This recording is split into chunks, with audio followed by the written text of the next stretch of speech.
A common problem with high-tech low-stretch lines is the outer braid slips on the inner core. Now we're going to use a combination of whipping and melting the line to prevent that.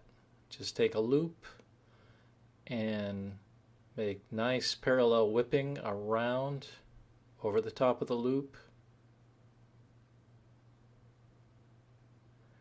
until you get about half an inch of whipping.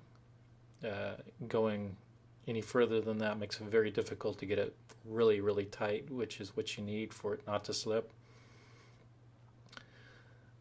Now we're going to cut off the line, leaving a few inches for us to pull on. So you don't want to make it too short. We'll cut it and put it back through the loop itself. And once we get it through here, we're going to pull the other end, tighten it up, and this will pull the line back under itself, tightening the whipping, and just keep pulling it back and forth until you can barely pull it. This is 50-pound test, I believe, waxed whipping line, so you can put quite a bit of force on it. Once you get it good and tight, we'll go ahead and cut off the ends.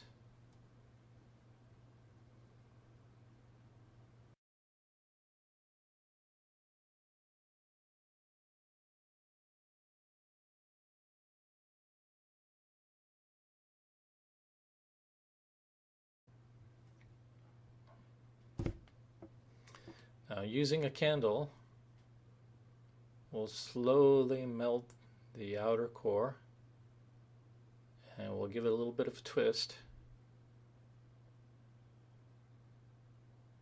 This will help once it's softened for the outer braid to come apart.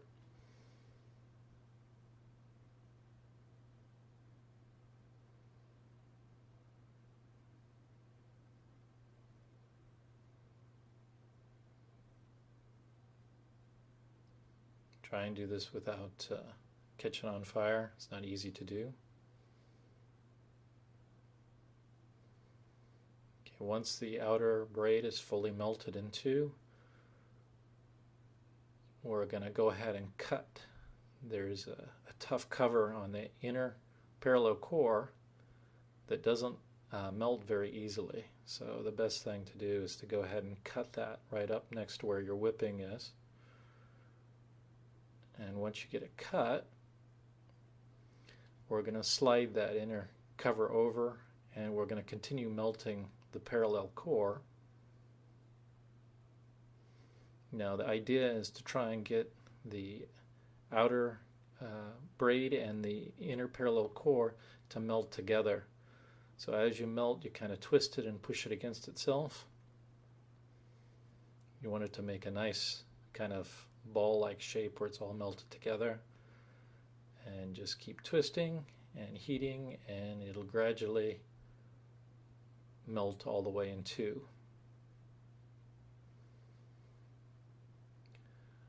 Once it comes apart, we'll go ahead and just use the knife to shape the end. So we don't want it to be too big, we want it to be small enough to go through blocks easily. And we want to get rid of any sharp corners. Sometimes it'll melt and give you a sharp edge that's kind of nasty.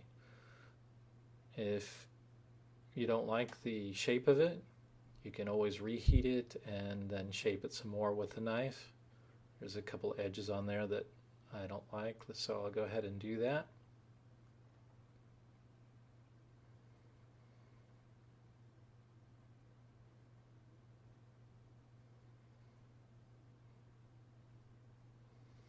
Okay, I hope you enjoyed the video, and hopefully you won't have any more problems with your high-tech lines, ends coming apart.